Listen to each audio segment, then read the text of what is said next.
Wonderful. Thank you very much, Alicia. I'll go ahead and jump right in. As more and more Ohioans made the choice to be vaccinated, we'd been gratified to see that for many weeks, COVID-19 cases, hospitalizations, and deaths were declining. However, with the advent of the Delta variant, we're now seeing early indicators that cases and hospitalizations may have started to rise again. For example, after reaching a low of 17.6 on July 7th, our 2-week average of cases per 100,000 have risen again to 22.9, and our concurrent hospitalizations have risen for several days from 200 on July 9th to 264 today. Now, thanks to our vaccines, COVID-19 is now largely preventable. And yet, sadly, since May 1st, more than 600 Ohioans have died as a result of COVID-19. That's more than 600 too many. The simple fact is, COVID-19 vaccines. I can't even hear it now. There's like no sound. That's okay. Someone's saying that Matthew, we can hear you, but I'm sorry that you can't hear the sound. So Alicia, can they hear me? Am I good to go? I can hear you. Yes, Dr. Vanderhoff. Okay. All right, terrific. Well, back to what I was saying. The simple fact is the COVID-19 vaccines really can save lives, and they're the key to bringing this pandemic under control. Now, with the highly contagious Delta variant now spreading across the United States, it's more important than ever that people make the choice to be vaccinated, because it's clear that those who are vaccinated are less likely to be hospitalized, suffer from multi-system inflammatory syndrome, become a long hauler, or die from COVID-19. Now, for months, the Ohio Department of Health, our private labs, hospitals, universities, have sequenced positive SARS-CoV-2 specimens. Additionally, the Ohio Department of Health Laboratory participates in the CDC's National SARS-CoV-2 Surveillance System. Now, that's called NS3. Each week, the state's public health laboratory sends positive PCR specimens to the CDC for sequencing as a part of that. And these data are used to monitor for variants. It is a very complex process, but I want to break down for you the essentials of how it works, because I think it's important. Dude, the guy's wearing a bow tie like Ducky from NCIS. That's great. What we'll be talking about today is a sample of all the testing that goes on across the state. And what you need to understand is that this is a subset of all the tests that are out there. Now, in order to genomically sequence a PCR positive specimen, 2 major criteria have to be met. First, there has to remain enough of the original specimen after the COVID-19 PCR test was sequenced to run the genomic sequencing. And secondly, that specimen needs to have had a sufficiently high viral load, which is essentially the viral concentration in the sample, in order for genomic sequencing to be performed. If either of those criteria aren't met, enough specimen with enough viral load, the specimen can't be sequenced. And therefore, not every PCR positive specimen in Ohio can be sequenced. Now, the total volume of PCR tests that are conducted at any point in time is obviously also a factor. So when fewer people are getting sick with COVID-19, there simply are fewer positive tests performed on a given day statewide, which is good news for the spread of COVID-19, but it also means there are fewer samples available to sequence across Ohio. Finally, genetic sequencing, genomic sequencing is complex, and it doesn't generate instant results. In fact, it can take weeks from the time a sample was collected until sequencing results are available. So when someone gets a positive COVID-19 test, They don't find out which strain they might be infected with, just whether or not they have had COVID-19. The sequencing is subsequent and takes longer. Therefore, sequencing is mostly conducted for public health surveillance purposes rather than for individual patient treatment decision-making. Sequencing helps us get a better picture of the virus and helps us to understand trends rather than specifics in real time. But based on the trends we're seeing, it's clear that the Delta variant is on the rise in Ohio. Now, if we look at the wider span of the last several months, it's true that the Delta variant doesn't make up a huge portion of all the COVID variants we've detected. And in fact, since January, it only makes up about 1.5% of the samples we've evaluated. But that's because Delta is new on the scene. So if we take a look at a more recent 2-week snapshot, we find that the Delta variant is in fact rapidly increasing and is on a trajectory to become the dominant strain in Ohio. In recent 2-week snapshots, Delta has gone from less than 1% in the May 9 to May 22nd 2-week interval to 1.9% May 23rd to June 5th, and then to 15% June 6th to June 19th, which is our most recent fairly complete snapshot. Now, looking at emerging data for the next 2-week period, which is June 20th to June 3rd, which of course is incredibly preliminary, that early data is pointing to another substantial increase, likely more than double the 15% we saw in June. Now, as we move forward, knowing that about the variant and how we sequence, I want to summarize 3 key things that I think we all need to know about the Delta variant as it's moving in to the state of Ohio. First, Delta is highly contagious, and it spreads exponentially fast almost anywhere it has gone. Estimates are that it's about 50% more contagious than Alpha, or the B.1.1.7 so-called UK variant, which itself was 50% more contagious than the variant which caused our winter surge. As a result, the Delta variant is moving rapidly to replace B.1.1.7 or the Alpha variant as our dominant form of COVID-19. Secondly, Delta is a real threat to the unvaccinated, or those who are not yet fully vaccinated. According to the CDC, current data suggests that 99.5% of COVID-19 in the United States has occurred among unvaccinated people. And experience in the UK also suggests that those who are younger than 50 may now be more than twice as likely to be infected.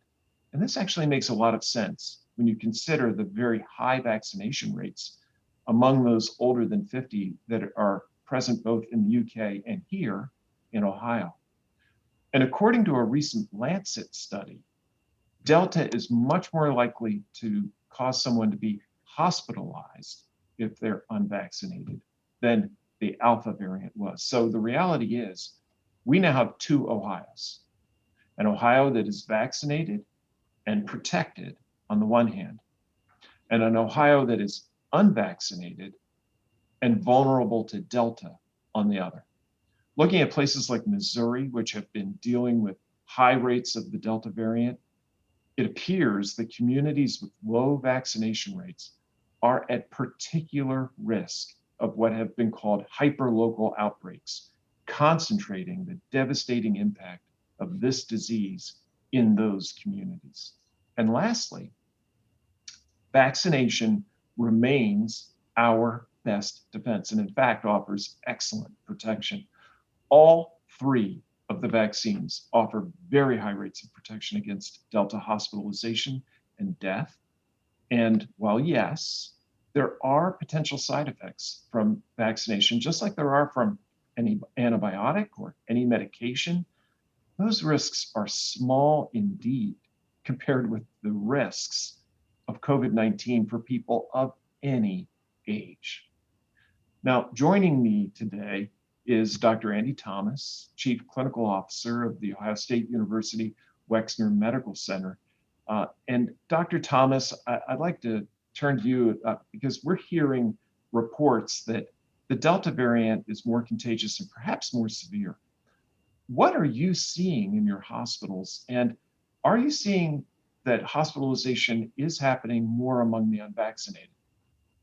Good morning, Dr. Vanderhoff, and thank you very much for having me here this morning and representing the zone leads on the call this morning. So first of all, I agree with everything you've just gone through in terms of your summary of the Delta variant, the importance of vaccination, and the potential impact of the Delta variant on those who aren't vaccinated. I think the key message that I describe to my patients and to individuals and groups that I speak with is the way the virus is transmitted from my mouth or my nose to your mouth or your nose is still the same as it was before. But what the Delta variant, the difference for the Delta variant is it takes less of the virus going from my mouth or my nose to yours to potentially infect you. So the route of transmission of the virus is the same. So it's the same things we've been talking about that have protected people all along with either distancing or masking. For those that are unvaccinated, there are some things they can do to reduce their risk, especially for those groups of individuals who aren't eligible to be vaccinated, i.e. those that are under age 12. But I think your point's a really good one, that the power of vaccination and what we've been seeing here in the Central Ohio hospitals over the last couple of months. We don't have the full June data yet, but since April, really at a time when a large percentage of the adult population was able to be vaccinated, about 90% of the hospital admissions here in the Central Ohio area have been those that are either partially or unvaccinated. And only about 10% of those hospital admissions with active COVID have been in vaccinated groups. But many of those patients have other medical conditions like active cancer treatment or been a transplant patient or other immune issues that still, I'm sure they're more protected than they would have been if they hadn't been vaccinated. And there are many people in those patient categories that are vaccinated that aren't in the hospital, even if they get COVID. But it's clear, just like the national data that's showing, really 1% of the mortalities from COVID nationally now are in vaccinated patients. 99% are in those that are either partially or unvaccinated.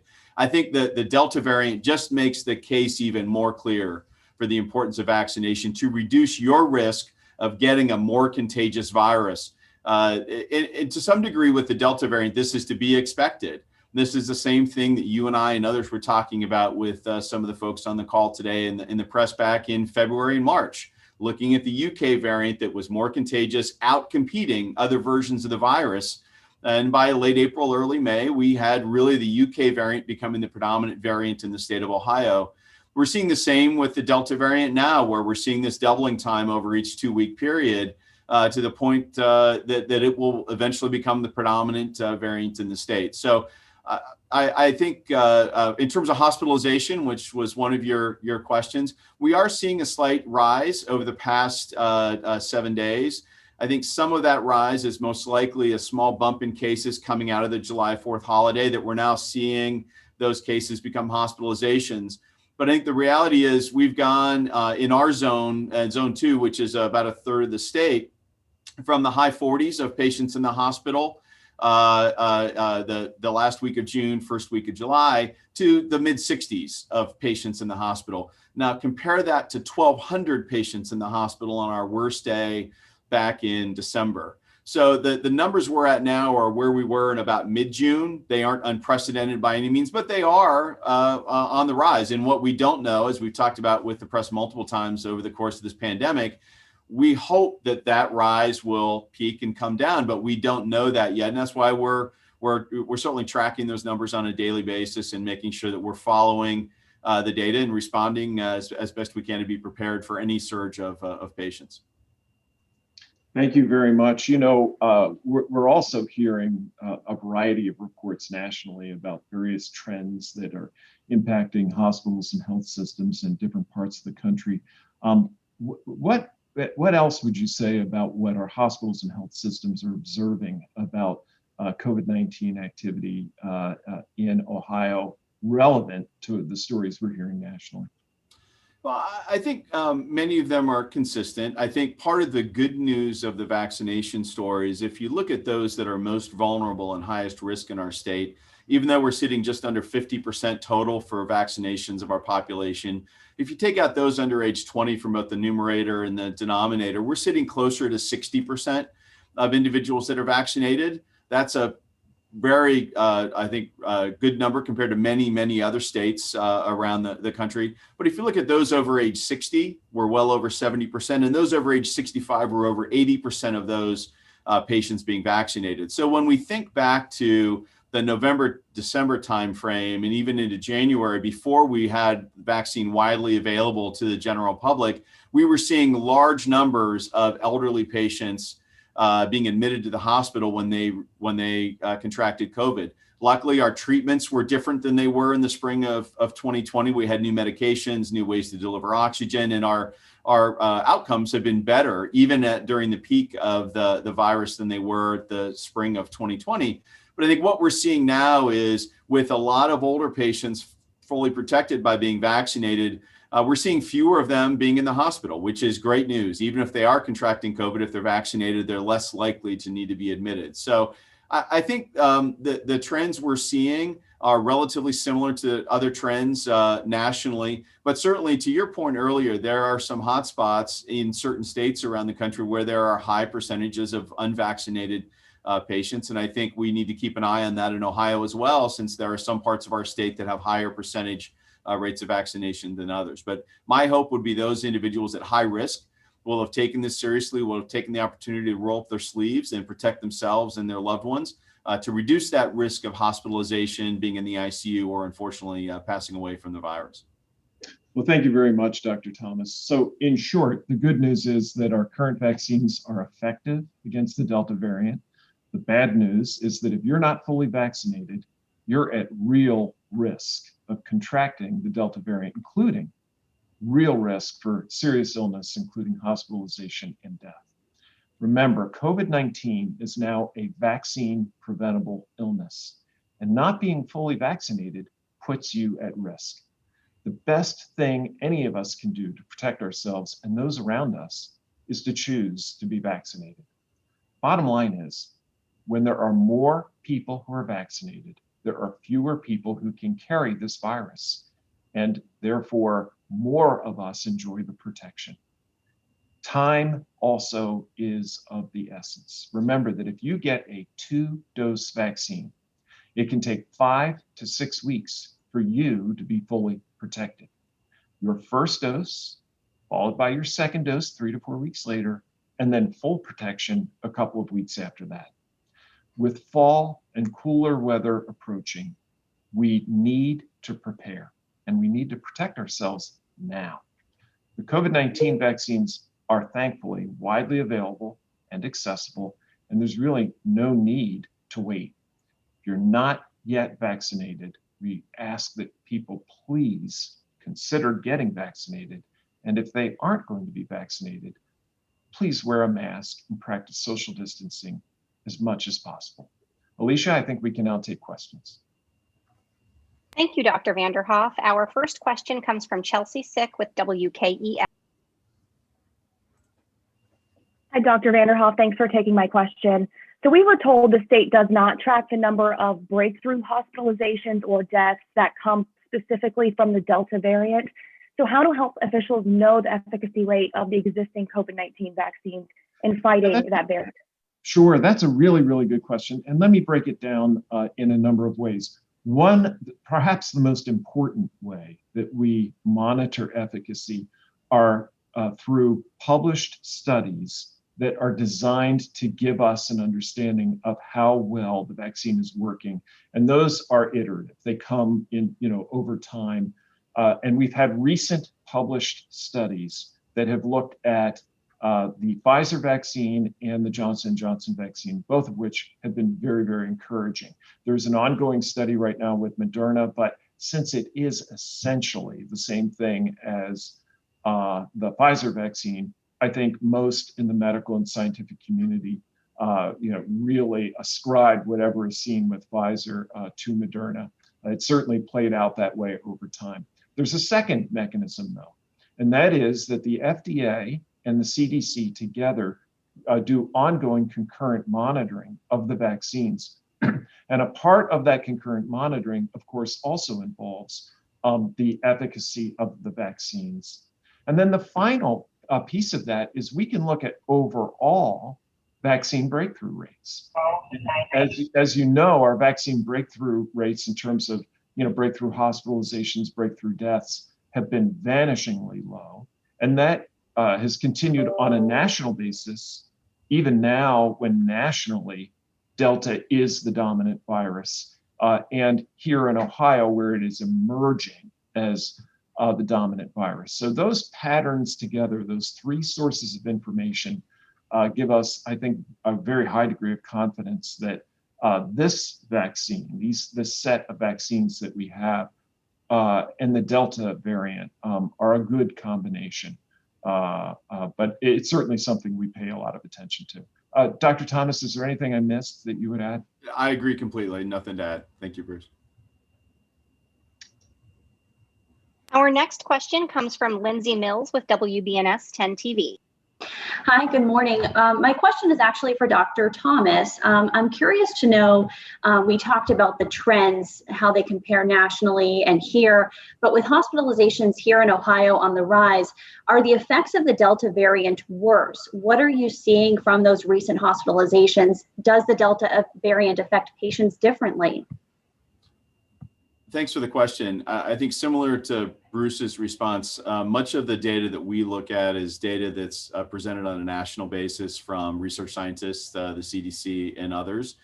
At this point, I think we probably don't have a large enough N of patients yet that have been hospitalized with the Delta virus to really make any sort of a statistically significant assessment of just our patients here. But I think in general, the good news is that we aren't seeing a huge spike in hospitalizations, even though we're seeing this increase over the last really month, as Dr. Vanderhoff's described, in the percentage of cases in the state that are the Delta variant. We're not seeing a doubling or tripling of hospitalizations. So I think the good news is that if you are vaccinated, you should be protected, at least against getting seriously ill or needing to be in the hospital.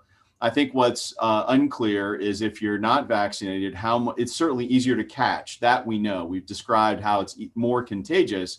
And I think that the reality is, even if it is not more virulent or causing more serious illness, the more likely you are to have it.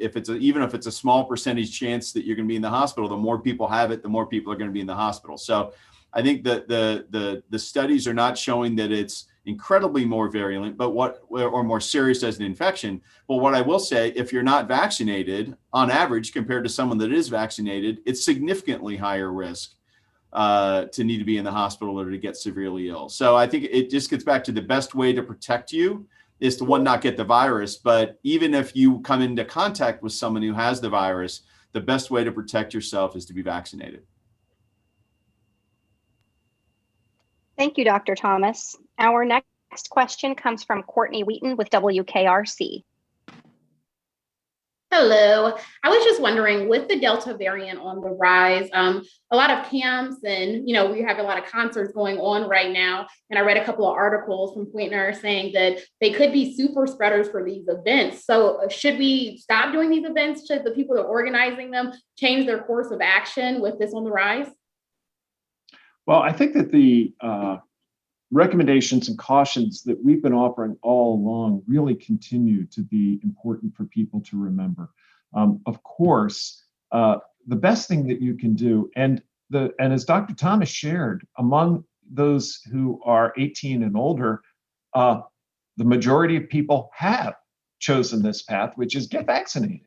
And so the very first thing that I think Dr. Thomas and I would ask is that people who aren't vaccinated think about the benefits to themselves personally, as well as those to other people getting vaccinated.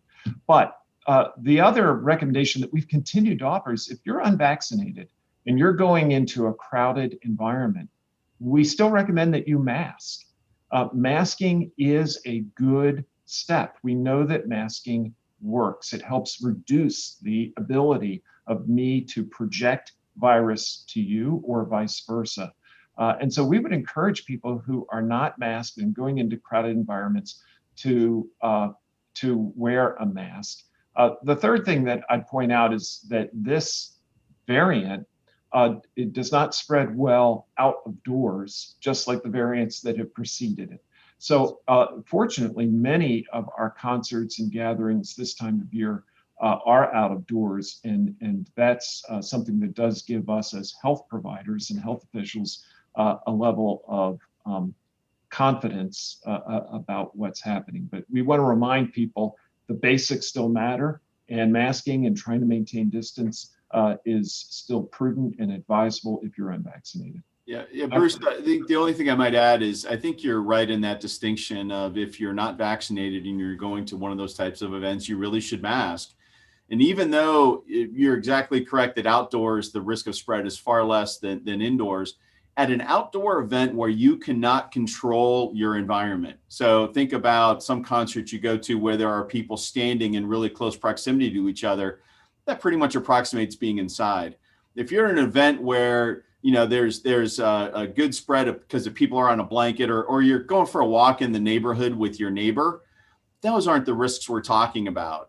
We're talking about outdoor risk where you can't control your environment. People are in very close proximity to you. If you are unvaccinated, that's not a very safe environment, especially if you're not masked. But I think for those that are vaccinated, I think there's a lot of evidence that they're pretty well protected in those sorts of environments. Thank you, doctors. Our next question comes from Danny Eldredge with Hannah News. Hello, Dr. Vanderhoff and Dr. Thomas.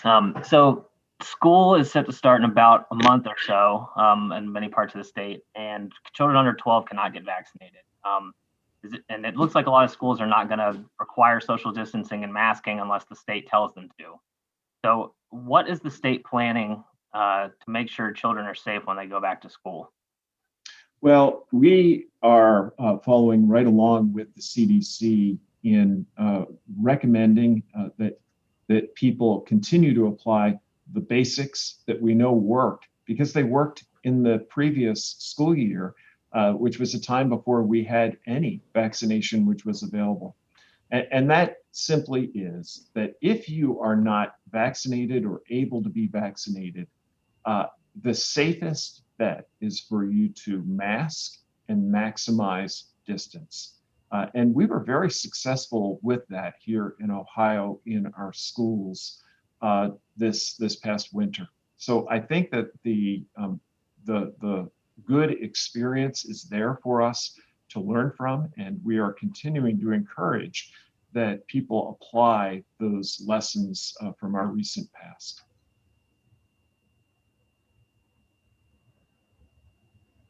Thank you, Dr. Vanderhoff. Our next question comes from Jim Provance with The Blade. Jim? Good morning. This is for Dr. Vanderhoff. Are we still talking about a vaccination disconnect largely with the rural areas of the state where the low vaccination rates are most prevalent? Or is there still a disconnect that we're seeing between different demographics in Ohio? Well, what I would say is that we have a vaccine hesitancies exists really in pockets all across our state. As I look at the vaccine data and the vaccine data that we publish and break that down by county, it is clear that some of our highest vaccination rates are in our metro areas and the immediate suburbs of those metro areas. In some ways, that's reassuring because that's where we have the greatest concentration of people. But it does concern me and other healthcare leaders when we look and we see that we have communities all across the state who still have relatively low vaccination rates. And many of those are our rural communities.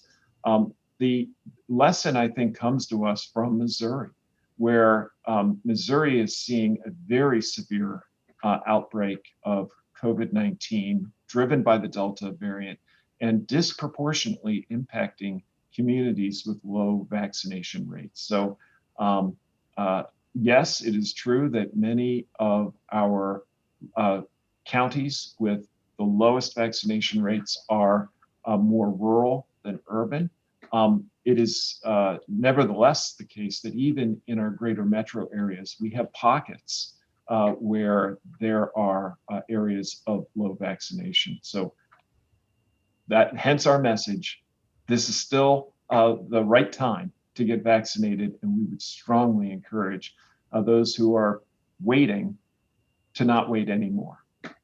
Yeah, Bruce, I think the only thing I would add beyond some of the geographic differences that you mentioned is we've known really from the beginning that the interest of a 20, 30, or 40-something-year-old to get vaccinated is just going to be on average less than those over 60, over 65. As I described before, those at highest risk have in many ways also been since the beginning of the pandemic more isolated and less active in our communities for that same reason. So I think we've been working hard, whether it's through local churches, whether it's through local employers, whether it's just through the media, to try and make sure that we encourage those that are in the 20, 30, and 40-year-old age groups to really take advantage of the opportunity to be vaccinated, no matter what community they live in. So it's not just geographic differences. There are still some age-based differences in vaccination rates, as I went through before. We have a very high percentage of those over 60, over 65 that are vaccinated. I think that's terrific from my perspective as a hospital leader, from my perspective as someone who's working with the state on trying to make sure we keep this pandemic under control. It really is going to take those in that 20, 30, and 40-year-old age group to have a higher vaccination rate, because even though they may not be at risk of being in the hospital, if they're around people that are, and that the more likely that virus bumps up against someone who's vaccinated, it's like hitting the brick wall, as opposed to bumping up against someone who's not vaccinated. It's like Velcro, and it's more like Velcro than it was before with this variant. So those folks that are in that 20 and 30 and 40 age group really can do their part by rolling up their sleeve and getting vaccinated to try and make sure we can keep this under control for the entire state, even though there may be a little bit less personal interest in this, because for them it might be a less of a risk of actually catching the virus, or I should say less of risk of getting seriously ill if they catch the virus. It's really in the interest of our communities and our state if all of those people take the opportunity to get vaccinated. Yeah, and I think I'd add to that we have to remember that that younger Ohioans are still at risk from this virus. The good news is this is a vaccine preventable illness. They have an opportunity to really protect themselves from something that they need not suffer. And that younger Ohioans, in fact, do develop multi-system inflammatory syndrome, which is very bad. It causes inflammation of organs throughout the body. And we see that largely in younger people. They can also become long haulers. And let's not forget, while very small in number, nevertheless, we see young people with no apparent particular risk factors end up hospitalized. And these are all avoidable. So, in an era where we can prevent something with a vaccine, it's a shame to see any younger Ohioan get sick when they need not have gotten sick. Thank you both. Our next question comes from Jon Reed with Gongworth. Good morning, doctors. With Delta being more infectious, more easily transmitted, what's the risk of someone who is vaccinated not being asymptomatic and transmitting this to someone who's not vaccinated? Well, I think there's a good news story there as well. Of course, most vaccinated people won't even become sick with COVID-19, whether from Delta or any other variant. But we do know that there are instances where vaccinated people, as is true with any vaccine, can develop some mild illness. But here's the good news. The recent emerging research, and I believe the CDC director commented on this recently, the recent emerging research really tells us that the viral load that we're measuring in those people is really not very high, which means that we don't believe they're generating enough of a viral load to really be very contagious. Moreover, when we're looking at at a population level, it doesn't appear that vaccinated people are the people who are spreading this variant and this virus, all of which points to one more favorable indicator about the vaccine.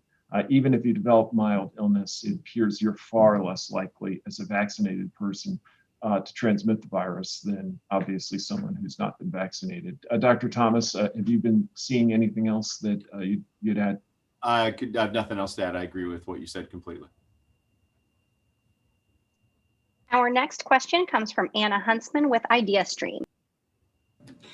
Good morning. So we've been talking about, low pockets across the state where, or in other states, there are pockets where there seems to be a lot of spread driven by Delta. We've also talked about some counties in Ohio appear to have low vaccination rates, and that could be a concern.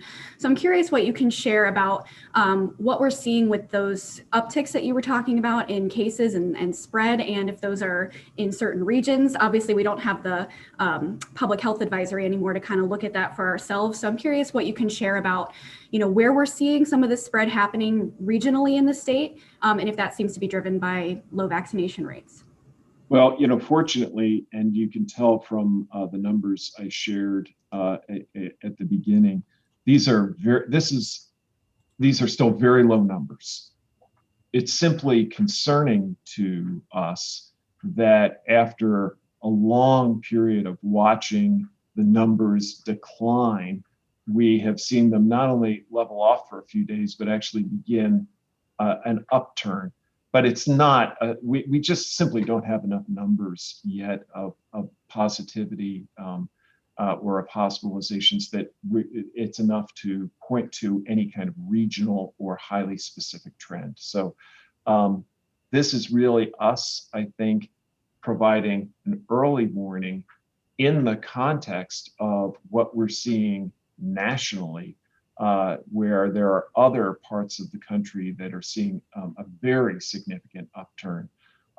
Ohio sits in a region of the country that has been slower to see the advent of Delta. So I think that we have the benefit of watching other regions of the country and have a forewarning of what is likely to occur. Now that we're seeing this very early uptick, it's all the more reason for us to be aware of what Delta has done elsewhere and likely how it will behave here in Ohio, which is it will move rapidly through the unvaccinated population. Yeah, Bruce, I think the only thing I would add, even though the color-coded map is no longer being produced, the state still does produce the county-specific data over a prior 2-week period for cases per 100,000 individuals. And if you look at the last data, which was through last Wednesday, the state was, I think you referenced this earlier, Bruce, was at about 19 cases per 100,000 individuals. If you look across our 88 counties, that ranges from a high of 85 cases per 100,000 people in our highest county, which was Clinton County, down to a number of counties that are under 10 cases per 100,000 over the past 2 weeks. So there is a variation, but I think it's, to Bruce's point, I think it's a little too early to say that we have a significantly major difference between our regions of the state. But I think if we, much like we used to talk about with China, Italy, New York, we see what's happening in other states. We see the trends that are happening in other countries related to these pockets of unvaccinated individuals. And I think really part of why I think we're here today is to just reinforce with those in our state that have so far chosen not to get vaccinated, that really they need to rethink their approach, and that as this variant comes and is more contagious, whether you live in a rural or an urban area, you're at risk. Thank you both. Our next question comes from Brian Hamrick with WLWT. Yeah, I appreciate you guys taking the time out and the question here. Very quickly, two things. How do we know whether the rise that we're seeing here is from a surge because of activities of July 4th or the Delta variant? Can you separate that out at all? That's the first thing. The other question I have is, with half the people unvaccinated, what is the risk? What is the potential for a new variant that is not yet out and is maybe more dangerous, more resistant to the vaccines? And is that concern on the radar? Yeah, so I'll start by hitting both those and then turn it to Dr. Thomas. You know, as we have said, it's really too early for us to be able to say definitively that the uptick that we're seeing now is the direct result of Delta or the direct result of a post-holiday bump, et cetera. It could be both. It could be that plus other things. But what we can say is this: look, context matters, and as we are looking around the world and around the country, we're seeing that where Delta has gone, Delta has driven significant upticks. And we know two things for sure.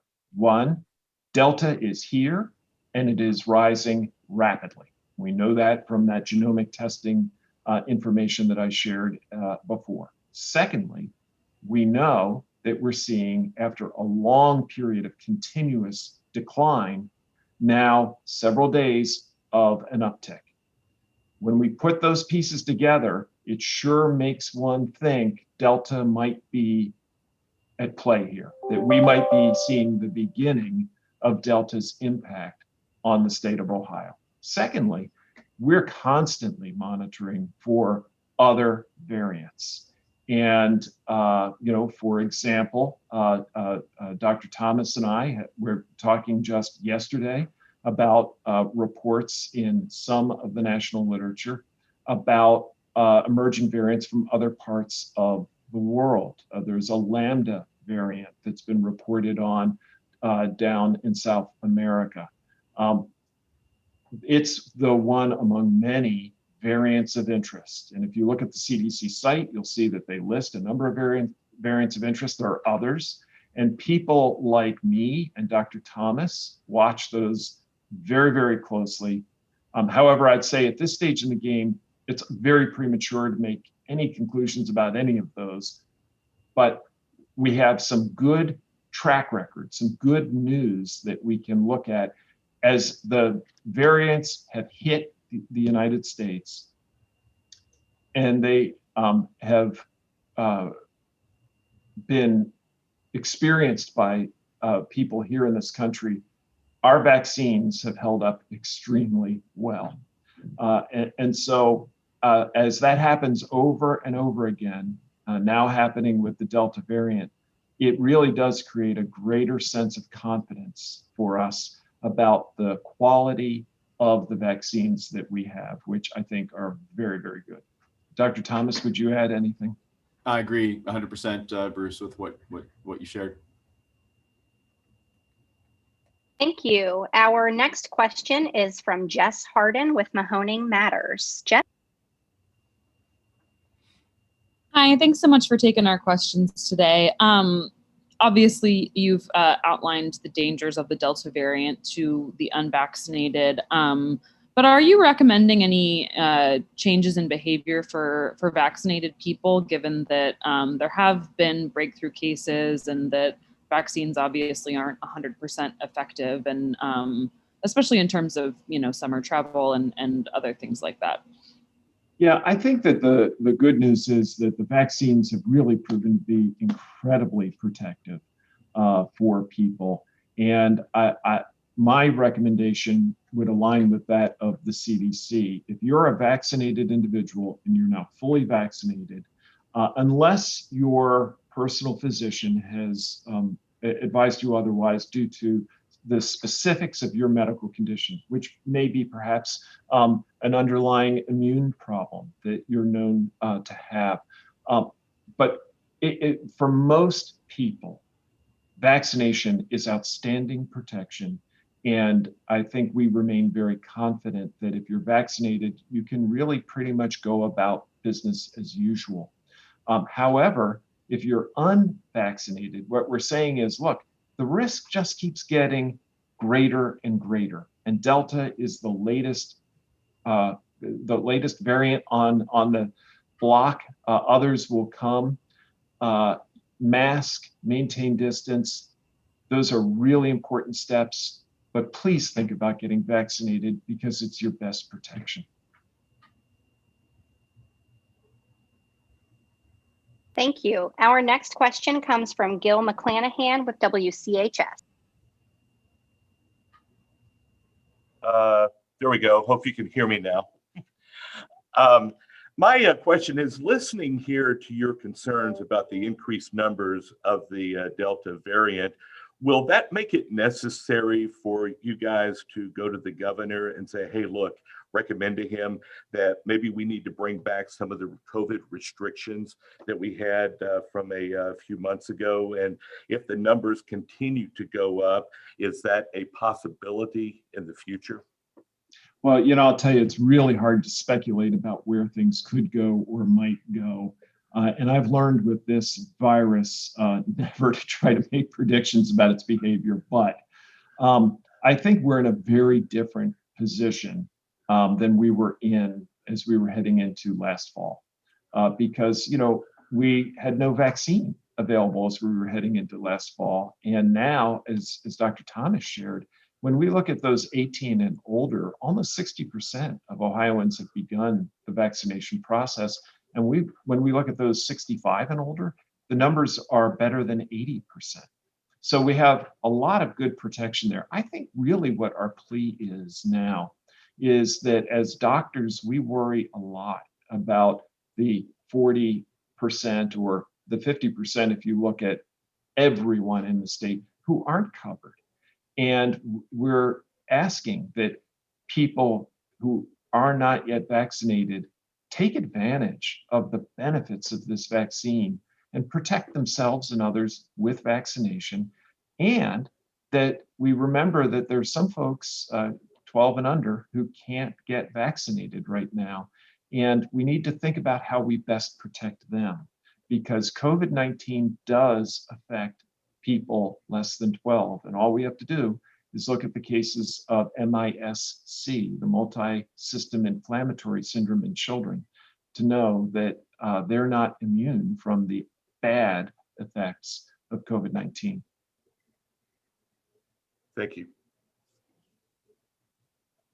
Our next question is from Jim Otte with WHIO. Both doctors, hey, good morning. I want to have both doctors address very directly the pushback from the anti-vaccine crowd. These people have been very outspoken here at the State House repeatedly. Most recently on social media, you may have seen the stories. They've been out for a couple of months. They've come back again this week saying more people have died from the vaccine than from the coronavirus. I want to have you address that and other claims that have come about recently. What do you think, Doctor? Well, thank you for asking that question, because I think it's a really important one. First, let me say that I understand completely hesitation about something new, whether it's a medication or a vaccine. And I think it is a wise and prudent thing for any individual or any parent to be thinking about the risks and benefits of a new medication or a new vaccination. That's good. That's wise. That's how we ought to be thinking through things. However, I don't think it is appropriate to make decisions on the basis of bad information. I think we need to look for sources of good information, reliable information.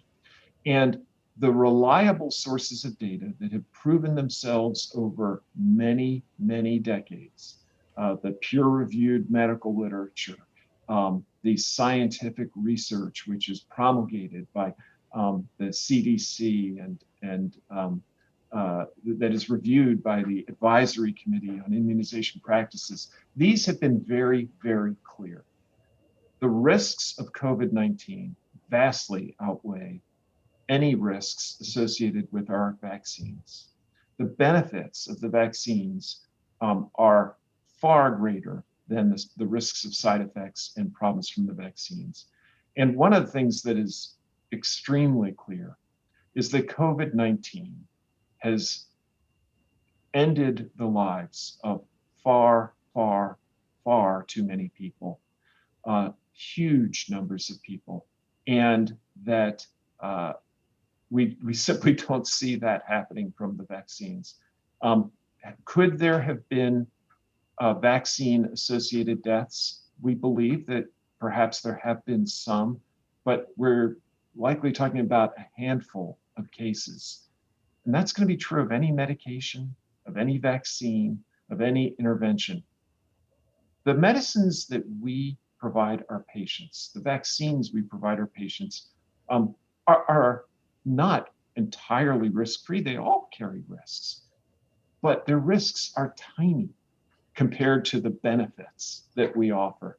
And that's why we as doctors offer them. The simple truth is the risks of these vaccines are tiny. The risks of COVID-19 are vast. Dr. Thomas, what would you add?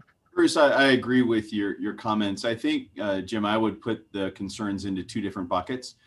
I think those who express concerns about the vaccine having a chip that tracks their whereabouts or that magnetizes them, I think those are disinformation, which is beyond unfortunate. It's disturbing. The other side of the equation is what Bruce was just describing, which is this is a new medication, and for the most part, just like anything new, we expect some people to have questions. And I think what we tried to do through the scientific means of study is to show what the actual rates of risks are, either for the virus or the vaccine. If you look at two of the more recent complications from the vaccine that have been described in the literature, myocarditis, which we've known for many, many months you could get from the virus itself. And now there's been shown some cases from the vaccine. If you look at those relative rates, it was around 1 in 50,000 individuals who got the vaccine got myocarditis, was the estimate from the CDC. If you look at the risk of getting myocarditis from the virus, it's probably 1,000-fold higher, more like 1 in 50 or even potentially higher than that compared to 1 in 50,000.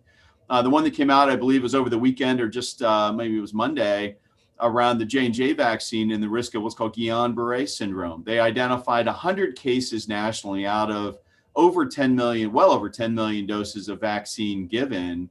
When you look at it, it was interesting that the news story I was listening to reporting on it, the last sentence was, and the rate didn't differ that much beyond compared to people who didn't get the vaccine.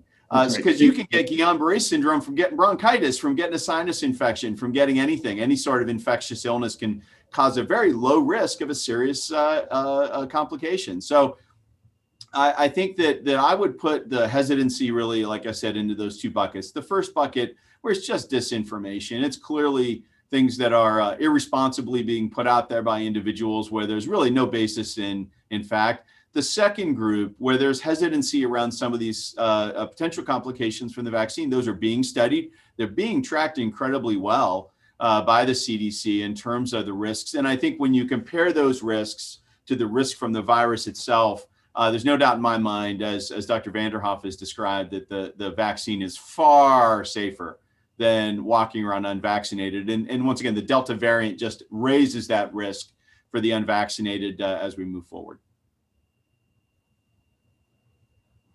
Our next question is from Kimberly Keegi with WSAZ. Hi, everyone. Good morning. Thank you so much for taking our questions this morning. I do have a couple of questions regarding some specific numbers that I hope you guys can share with us.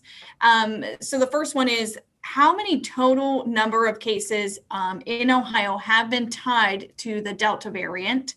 And then my kind of follow-up question to that is, can you give us an exact number of those who have a case tied to the Delta variant, a number of people who were vaccinated, and versus the number of people who were unvaccinated, who had a case tied to the Delta variant? Thank you. Yeah, I'm sorry, I can't give you those numbers. I don't have them immediately in my head. We can certainly share information about the number of tests that have been sequenced and have shown the Delta variant. We don't have any information that I'm aware of that would make the kind of specific ties, though, to a specific breakthrough case and a particular variant related to that breakthrough case. Remember, our breakthrough cases are vanishingly small. So the odds of being able to make such a correlation are very, very low indeed. Bruce, for those who got on a little late, you might go quickly back through that description of the difference between the PCR testing and genomic sequencing and why we don't know exactly every case. Oh, sure. So without repeating everything that I said, essentially what happens is that genomic sequencing happens after we have run a PCR test. It can only be done on a specimen that was drawn for PCR testing. Once we know that we have a positive PCR test, that's one that can be considered for genomic sequencing. And then only a subset of those can be, because either the specimen didn't have enough quantity or the viral load in that positive test wasn't high enough for the genomic sequencing to work. Then when we run that through, genomic sequencing, the time between beginning that process and actually having a formal, defined, and finalized result can be a matter of weeks. So we view genomic sequencing more as a surveillance, a public health surveillance tool rather than a patient decision-making tool. Because if we waited that amount of time, it's just too late. When we're making clinical decisions, we have to make them immediately. And we've, by that point, either been successful in our treatment or not. I think along those lines, Bruce, you're exactly right. Whether we're treating that particular patient, it doesn't really come into question whether it's Delta variant or not. We treat the patients the same way. And I think similarly, if you are unvaccinated and have been exposed at close contact with a patient with the virus, it's not like you should wait and find out if it's a variant on whether you need to quarantine or not. If you've been asked to quarantine because you're unvaccinated and had either a household or very close exposure, you need to quarantine regardless of what variant it may or may not turn out to be, if we can even determine that, because it's far after the process that you would have that answer, even if the answer was possible to find out. The best source of information that would be scientifically reliable for answering the question that you're asking, very good question, has come out of two recent publications out of the Lancet. So I'd encourage you to take a look at the Lancet from the past month or so, and you'll see there are two very good studies that I think really get at your question and allow us to feel fairly confident that not only is our current vaccines very effective, but also that some of the conclusions we're drawing about this variant and its impact on populations have some scientific basis. You both. Our next question is from Karen Kassler with Ohio Public Radio and Television.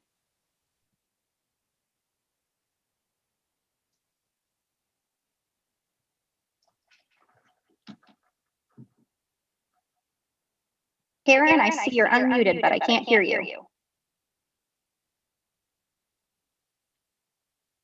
Okay, we'll come back to Karen next.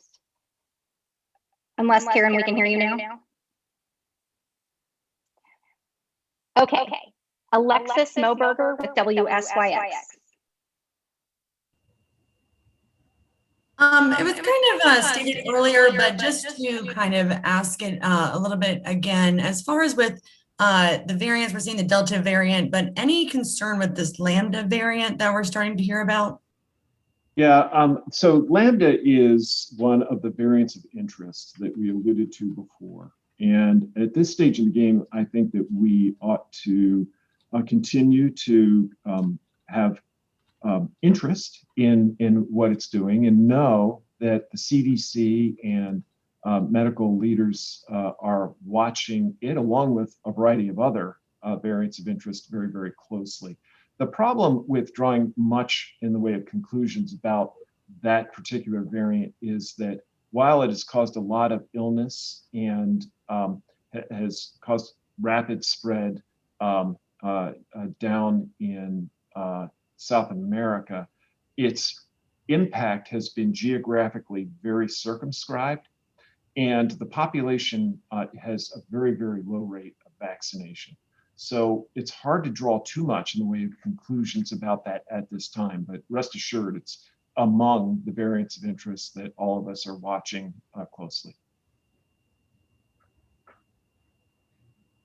Thank you. Our question from Karen Kassler came through in the chat, and that question is, has anyone at ODH talked to the governor about the bill that has a provision that would ban public hospitals and universities from mandating COVID vaccines? Well, certainly I'm aware of that provision, and I think I understand, I recognize some of the concern for why that found itself into legislation, that language. And I think that we can reiterate that there is not, nor has there ever been, an intention on the part of the department to mandate vaccination. We've never taken the stance that people would be compelled to be vaccinated. I think our message is, and has been, and will continue to be, look, vaccination offers incredible benefits. It is, from a public health perspective, from a personal health perspective, unquestionably one's best option in the face of a highly contagious virus that just continues to be more contagious over time. So I think that's it in a nutshell. Thank you. Our next question is from Josh Rotenberg with Spectrum News. Thank you for taking our questions. I'm going to go back to the pushback from the anti-vaccine crowd. This has been going on for close to a year and a half, this pandemic, and a number of people in Ohio did not want to wear masks. They certainly do not want to get vaccinated. But for those people, how long should you recommend that they be told to wear masks, even though it's likely they won't wear them at all? And do you believe that they will actually get vaccinated after this message today? Well, as physicians and as public health leaders, it's our duty, our obligation to offer people the best information possible and to provide the best advice possible. First, the best advice to anyone who's unvaccinated is get vaccinated. And then if you're not going to, mask and maintain distance. And we're going to continue to push that message. If even one person makes the decision to protect themselves and others through vaccination, we have been successful. And we're going to continue as a medical community, I'm sure, to continue to push this message with our patients in our offices and in public settings like this. This is the right message. This is the responsible thing for us as doctors to be telling the people of Ohio. I agree with Bruce 100%. I think whether it's an individual healthcare provider in the office with the door closed, talking to a patient one-on-one, people talking to community groups, or people like Dr. Vanderhoff and I speaking with the media, our goal is just to try and encourage as many people as possible to get vaccinated. From a public health perspective, in some ways you could replace vaccination with wearing a seatbelt, with wearing a helmet if you ride a motorcycle, with not smoking cigarettes. These are things that healthcare providers are pretty used to counseling patients about one-on-one and speaking to groups in the community about the importance of these things. I think in this case, there was a time through last January or December for the 1A group and January for the rest of the population when we didn't have really effective means to prevent this illness. The thing that I think most healthcare providers are focusing on now is we have the tools to help you.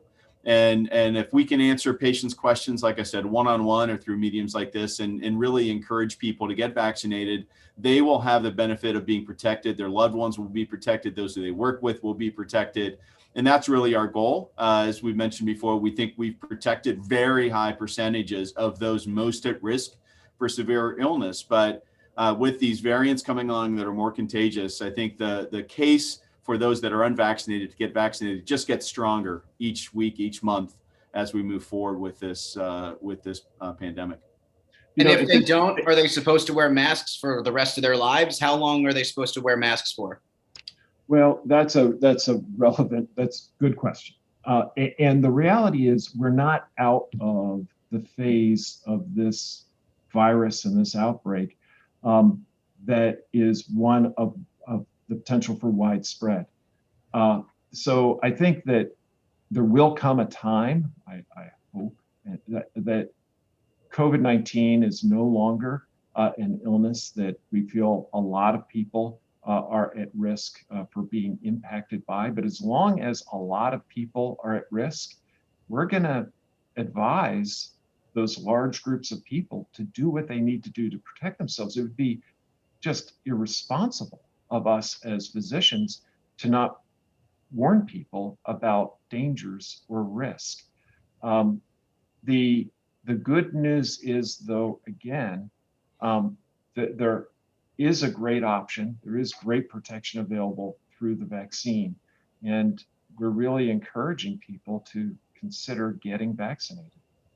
I think the other way to think about that is to look at, once again, experience from around the world. If you look back in the 2000s with the SARS and the MERS pandemics and the use of masks in many Asian countries, especially during the winter time kind of viral season, it's continued on for now going on a couple of decades almost a couple of decades in some cases. So if I've talked to one person, I've talked to 50 in the past month that have remarked on the fact that they didn't get the normal cold they got last winter.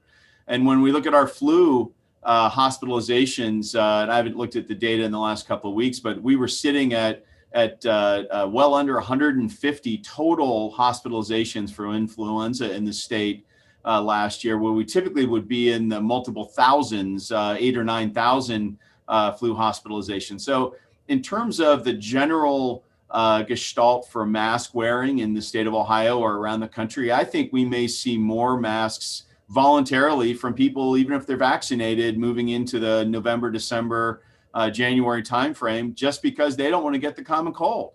It's been really clear that masks work. I think that right now for airplanes and public transportation, masks are still required. They aren't guidance or optional or recommended. I have a feeling that people getting on airplanes for a pretty long period of time, even after this ends, may still wear some sort of a mask, just because how many times have people come home from vacation and gotten sick 3 days later? So I think the cultural aspects of mask wearing are really going to be something interesting to watch in terms of behaviors of those, not just in our state, but around the country moving out of this pandemic. Thank you. We have just a few questions left, doctors, and the next one is from Alan Henry with NBC4. Good morning, doctors. We've heard these teases of a second statewide vaccination incentive program, and obviously don't expect you to announce that this morning, but could you share any details, maybe when you say time is of the essence, maybe a timeline on that, or the importance of these programs with the context of the Delta variant and what you're seeing in the numbers? Well, I really can't comment on any incentive programs, but what I appreciate your mentioning the time being of the essence. I think what Dr. Thomas and I and other physicians are looking at, and the message we want people to receive, is that this is really an ideal moment to go out and get vaccinated if you haven't yet, because we're heading into that fall time period when we know all respiratory viruses get more active, and we've got Delta on our doorstep here. It's already pushing towards being our dominant form of the virus. And if you get vaccinated, it takes a period of weeks before you're really well protected. So you've got to think ahead with this, and now is the time to get vaccinated. Thank you. Our next question is from Max Philby with the Columbus Dispatch. Afternoon, doctor. Good morning, doctors. Hope you're both doing well. There was a report out last week that said that if Ohio continues at its current pace, I think we wouldn't reach 70% vaccinated until May of 2022. So I'm just curious what your thoughts are on that and how we might really be able to speed that up. Thank you. Well, I think that we're always interested in ways that we can convince more Ohioans to make the decision to get vaccinated, because we really believe in the benefits of this vaccine.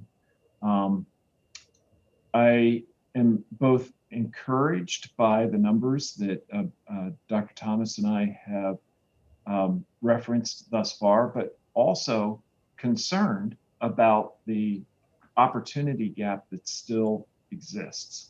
The challenge is that right now, with what I've repeatedly described as a vaccine preventable illness, every illness we see, every hospitalization, every case of MIS-C, every long hauler, every death is one too many.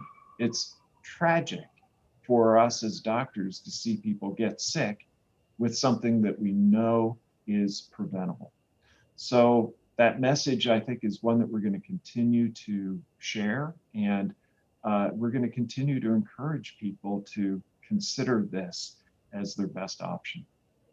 I think the only thing I would add to what Bruce said, Max, would be when you look at that group from age 0 to 12, obviously that's a group that's not able to be vaccinated now. I really applaud the CDC, the FDA, and the vaccine manufacturers to make sure that they are, double checking all their numbers before moving lower than age 12 for vaccinations, given that younger people tend to tolerate the virus better. I think the benefit case for vaccination for those individuals is a little bit less than someone who's 80 years old.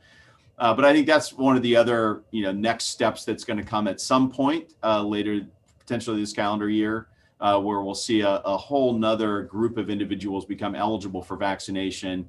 And that's probably beyond the things that Bruce described. I think the next, big kind of ratcheting up step of those numbers.